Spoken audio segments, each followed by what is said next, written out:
Saudara pemirsa, sebelum saya menyampaikan firman untuk saudara-saudara sekalian, saya akan menyanyikan sebuah pujian tentang betapa kita harus memuji dan menyembah Tuhan, Allah Bapa, Tuhan Yesus Kristus, dan Roh Kudus.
Saudara-saudara yang kasih dalam Tuhan Yesus Kristus, saya mengundang saudara untuk masuk ke dalam persekutuan dengan tubuh dan darah Kristus melalui perjamuan kudus ini. Untuk maksud tersebut, saya mengajak saudara sekalian mulai dari saat ini dan sepanjang perjamuan kudus ini berlangsung untuk terus memandang kepada Tuhan Yesus Kristus yang tergantung di atas kayu salib itu dengan iman dan keyakinan bahwa Yesus mati supaya saudara hidup, Yesus menderita supaya saudara berbahagia, Yesus terluka di atas kayu salib itu supaya saudara sehat dan sembuh. Karena itu marilah datang dengan hormat, dengan iman dan ucapan syukur. Ambillah perjamuan Tuhan untuk kesukaan saudara dan bertelurlah mengaku kepada Allah yang Maha Kuasa.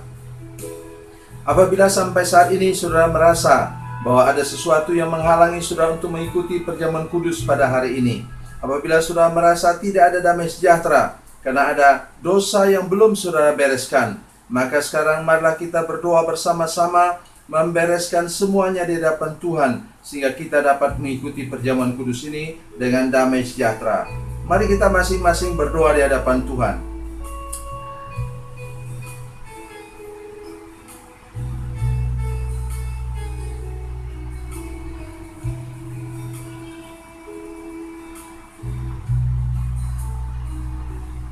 Yesus berfirman, marilah kepadaku.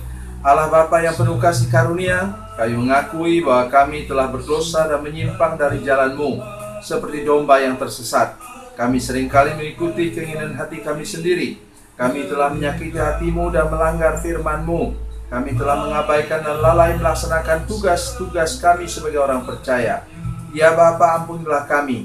Genapilah janji-Mu ya Tuhan, bahwa apabila kami mengaku dosa kami, maka Engkau adalah setia dan adil, sehingga Engkau akan mengampuni segala dosa kami dan menyucikan kami dari segala kejahatan. Ya Tuhan, berikanlah kepada kami kehidupan yang saleh, kehidupan yang benar dan penuh dengan sukacita. Sementara kami mengambil roti dan anggur ini, kiranya hidup kami dipenuhi oleh kepenuhan Yesus Kristus dan bertumbuh seperti Engkau. Dalam nama Tuhan Yesus Kristus kami berdoa. Amin. Saya akan membacakan firman Tuhan untuk saudara sekalian, perintah tentang perjamuan kudus,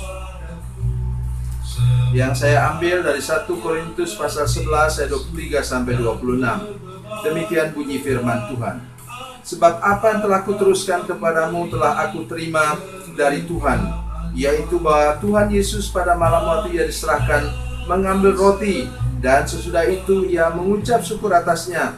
Ia memecah-mecahkannya dan berkata, inilah tubuhku yang diserahkan bagi kamu. Perbuatlah ini menjadi peringatan akan aku. Demikian juga Ia mengambil cawan sesudah makan lalu berkata, cawan ini adalah perjanjian baru yang dimeteraikan oleh darahku. Perbuatlah ini setiap kali kamu meminumnya menjadi peringatan akan aku. Sebab setiap kali kamu makan roti ini dan minum cawan ini, kamu memberitakan kematian Tuhan sampai Ia datang. Amin. Mari kita berdoa untuk roti dan anggur ini. Bapa, dalam nama Yesus, tumpangkan tangan-Mu pada roti dan anggur ini Tuhan. Berkati Tuhan dalam nama Yesus, tumpangkan tangan-Mu di atasnya, supaya kami dapat mengalami lagi mujizat Tuhan melalui perjamuan kudus pada hari ini. Ubah semuanya menjadi berkat bagi kami semua dalam nama Yesus. Haleluya. Amin.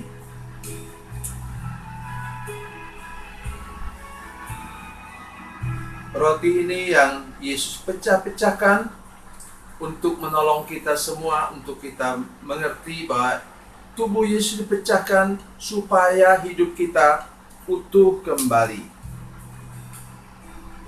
Hidup kita sudah rusak karena dosa. Hidup kita sudah terpecah-pecah karena dosa. Mungkin juga ada para pemirsa sekalian yang rumah tangganya terpecah oleh karena dosa.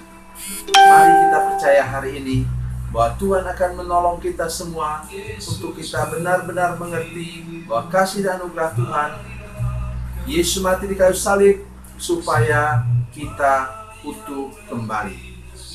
Haleluya.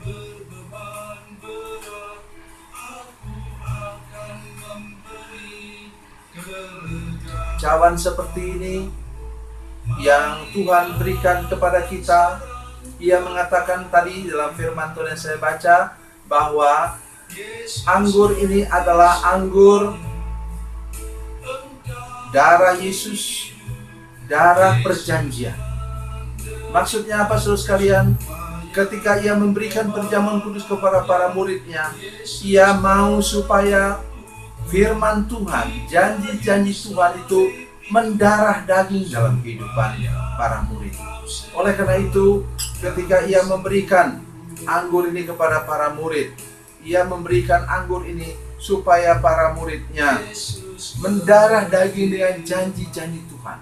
Ada begitu banyak janji Tuhan dalam firman-Nya, baik itu dalam perjanjian lama maupun perjanjian baru. Mari kita ingat kepada janji Tuhan hari ini, bahwa Tuhan mau membuat hidup kita lebih diberkati lagi, lebih sehat lagi melalui perjamuan kudus ini. Tuhan Yesus memberkati kita sekalian. Yesus mati supaya engkau hidup. Yesus menderita supaya engkau bahagia. Yesus terluka di kayu salib itu supaya engkau sehat dan sembuh. Yesus mati supaya Mari kita mengangkat roti dan cawan ini dengan iman. Yesus menderita supaya Mari fokuskan mata kita kepada Tuhan Yesus.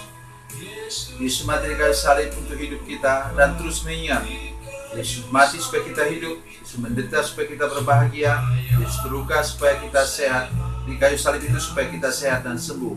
Khusus sekarang pada perjamuan kudus di rumah masing-masing yang saya pandu ini, mari kita percaya Yesus terluka di kayu salib supaya kita sehat dan sembuh dan lepas dari malapetaka, dari virus yang sekarang sedang menyerang seluruh dunia. Ambillah dengan iman, makan dan minumlah dalam nama Yesus.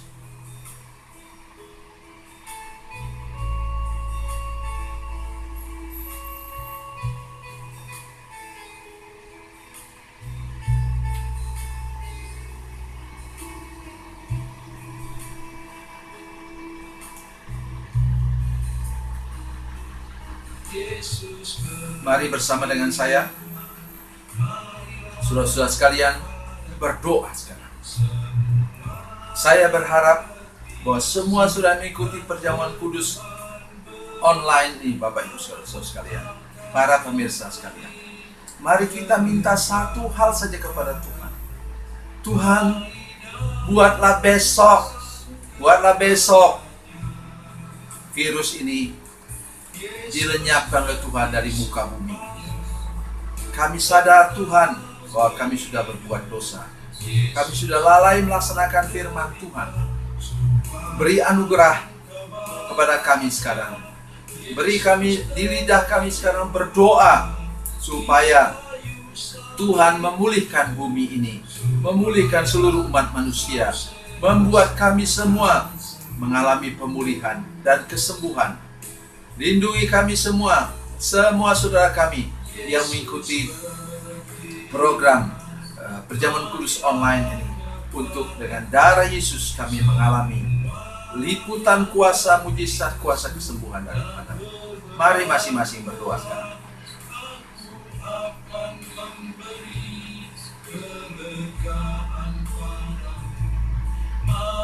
Dalam nama Yesus kami berdoa. Haleluya. Amin. Yesus mati supaya engkau hidup. Yesus menderita supaya engkau bahagia. Yesus terluka. Mari Bapak Ibu saudara-saudara sekalian, bersama-sama dengan saya kita membaca, mengucapkan pengakuan iman rasuli bersama dengan segenap sidang jemaat di segala abad dan tempat. Marilah kita mengikrarkan pengakuan iman rasuli yang berbunyi demikian.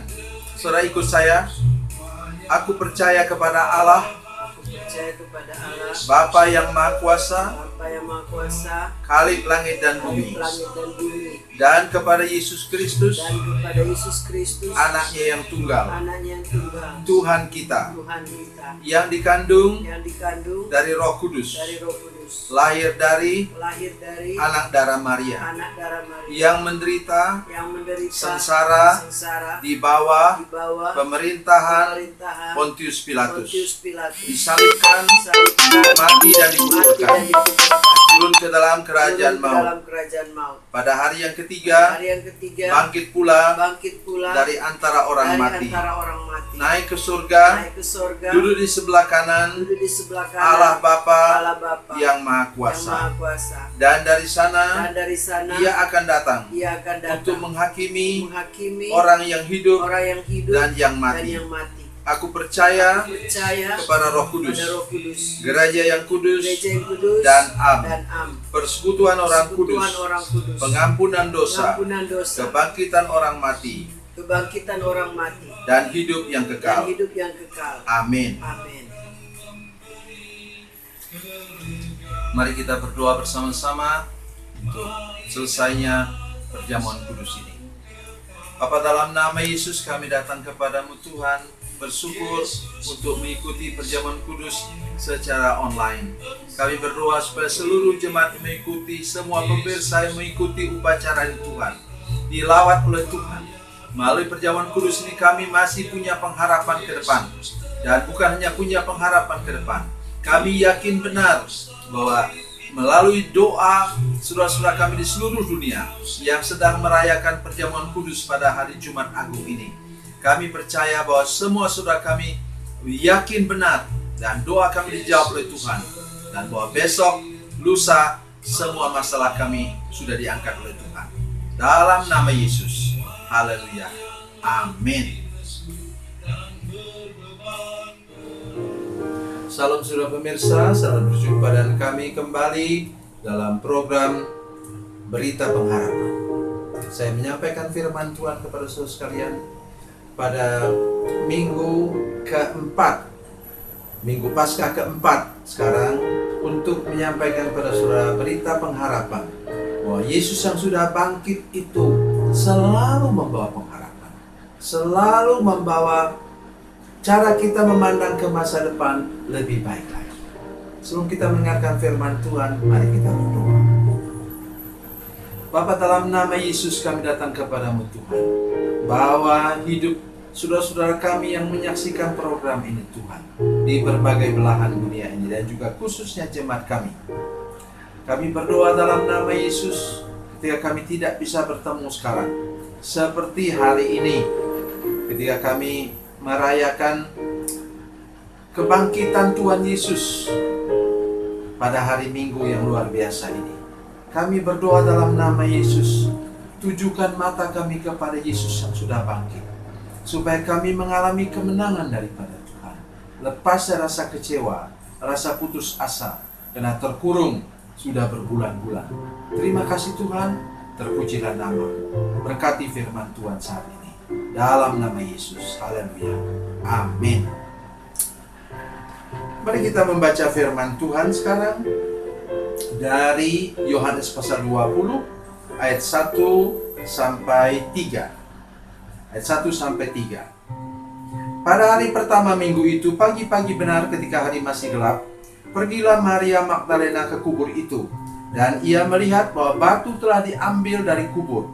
Ia berlari-lari mendapatkan Simon Petrus dan murid yang lain yang dikasihi Yesus, dan berkata kepada mereka, Tuhan telah diambil orang dari kuburnya, dan kami tidak tahu di mana ia diletakkan. Maka berangkatlah Petrus dan murid yang lain itu ke kubur. Sudah lihat, para murid, para perempuan itu pergi ke kubur. Dari sini kita mengerti bahwa sebenarnya Maria Magdalena bukan sendirian. Dia katakan kami di situ, firman Tuhan katakan. Para perempuan itu pergi, mereka membawa rempah-rempah untuk merempahi mayat Yesus, karena mereka sudah menyiapkannya selama hari Sabtu, dan kemudian oleh anugerah Tuhan, Minggu subuh itu mereka berangkat. Ada satu yang luar biasa Bapak Ibu sekalian, yang saya paling suka. Dalam Injil Markus katakan, mereka sebelum berangkat, mereka ngomong. Mereka katakan, siapa yang bantu kita angkat batu kuburan itu?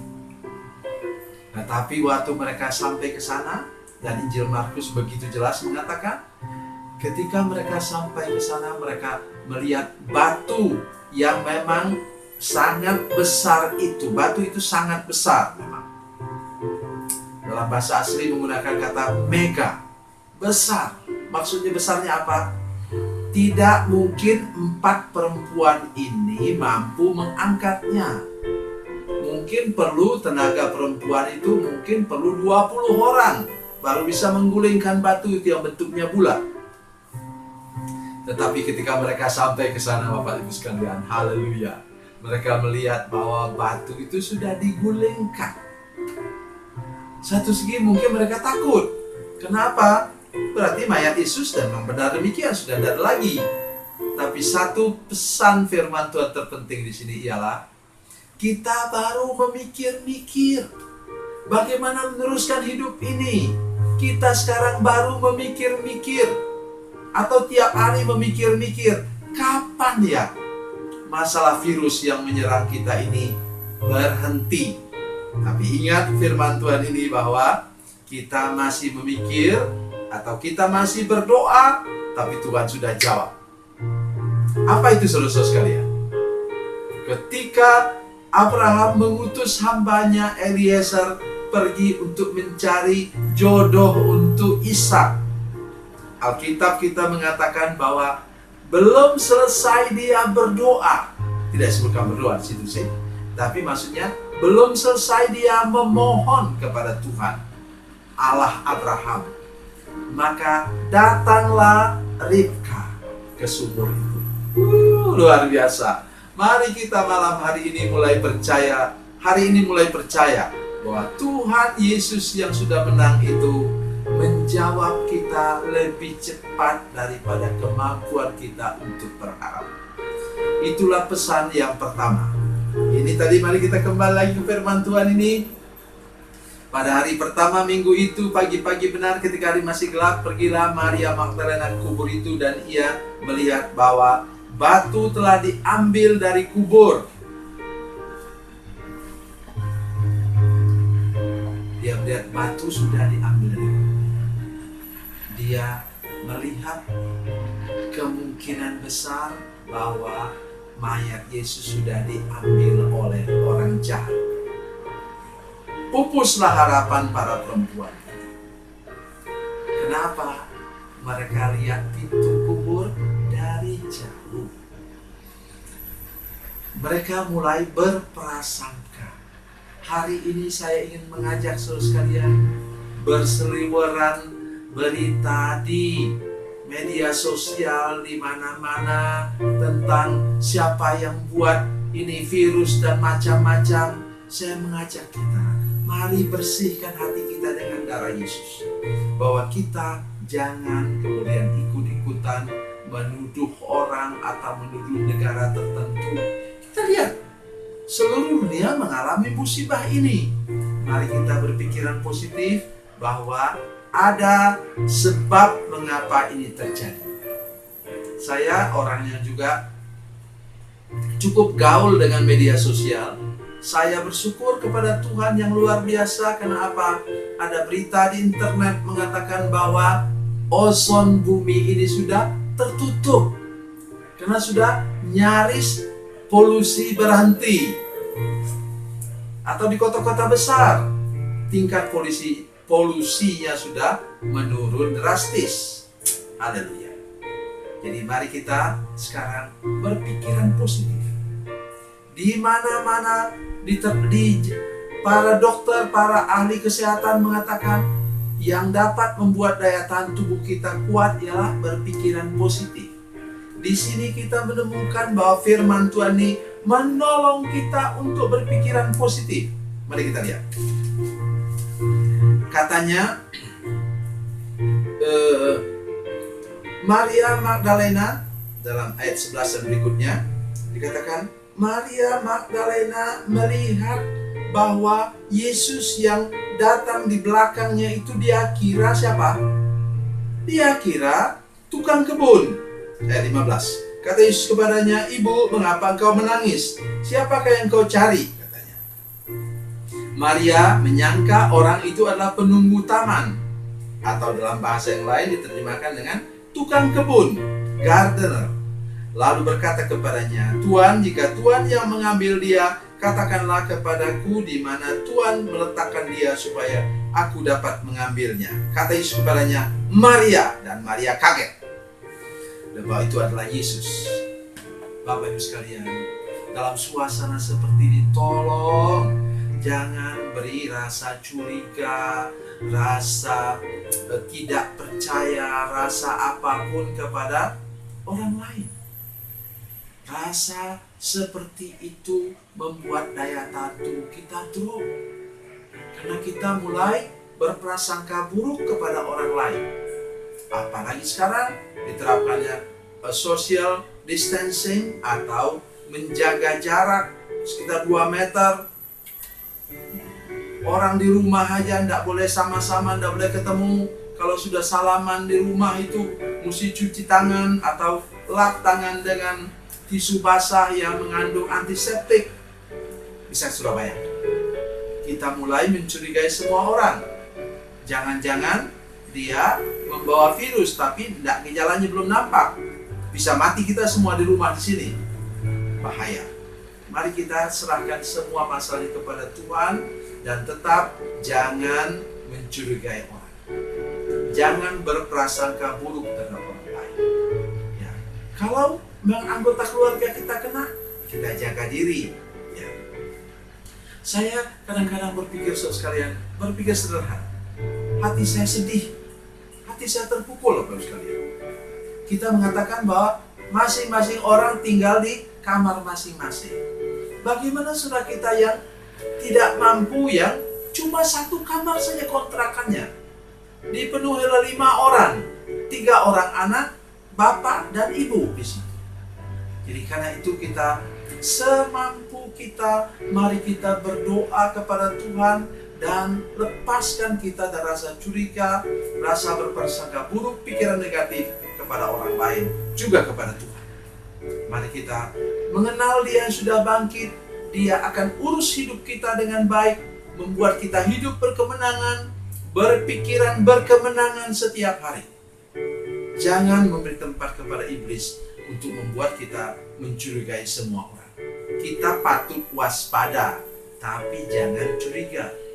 Ya, itulah dasar firman Tuhan yang kita renungkan sekarang. Berikut. Katanya, lalu berlari-lari mendapatkan Simon Petrus dan murid yang lain yang dikasihi Yesus dan berkata kepada mereka, Tuhan telah diambil orang dari kuburnya dan kami tidak tahu di mana ia diletakkan. Maka berangkatlah Petrus dan murid yang lain itu ke kubur. Keduanya berlari bersama-sama. Oke. Ada sikap yang baik dari Petrus dan Yohanes. Mereka berlari ke kubur itu, artinya mereka bersifat responsif. Itu sebenarnya yang harus kita lakukan sekarang. Ya. Mari kita bersikap responsif dengan suasana sekarang. Kalau pemerintah katakan mari jaga jarak, ya kita jaga jarak. Ya, itu sebabnya saya buat program ini untuk membangunkan rohani saudara sekalian bahwa kami, ya, saya sebagai hamba Tuhan, saya sebagai seorang senior pastor, dan keluarga kami semua hamba Tuhan, dan kami peduli kepada saudara-saudara sekalian. Itu sebabnya saya buat siaran tiap malam untuk saudara-saudara sekalian, supaya iman dan pengharapan saudara bertumbuh dalam Tuhan. Dan kalau Yesus sudah bangkit dan menang, Ia pasti bisa membuat hidup kita juga berkemenangan setiap hari.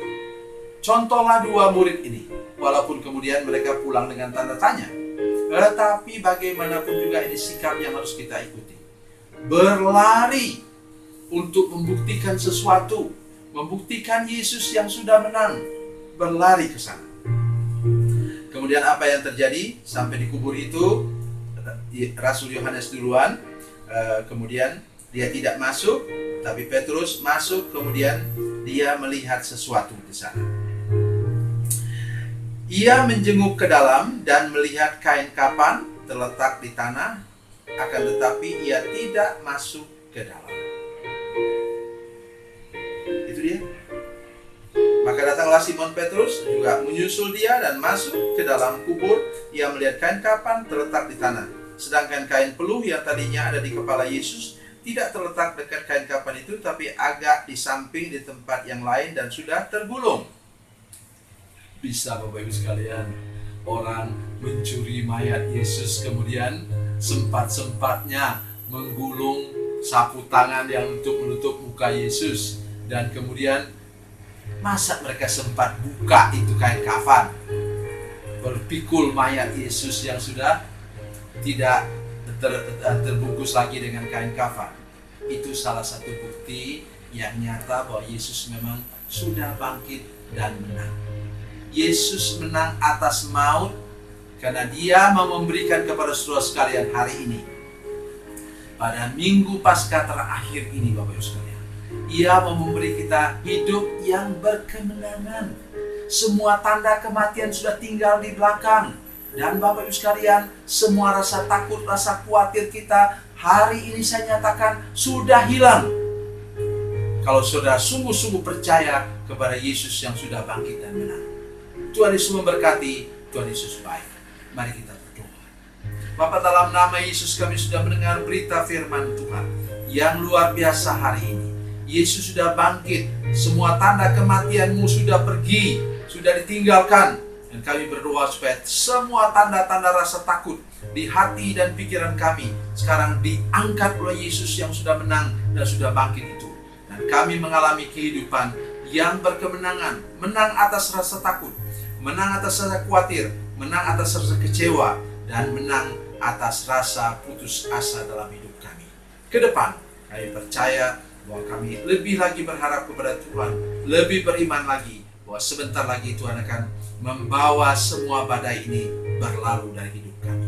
Dalam nama Yesus, haleluya, amin.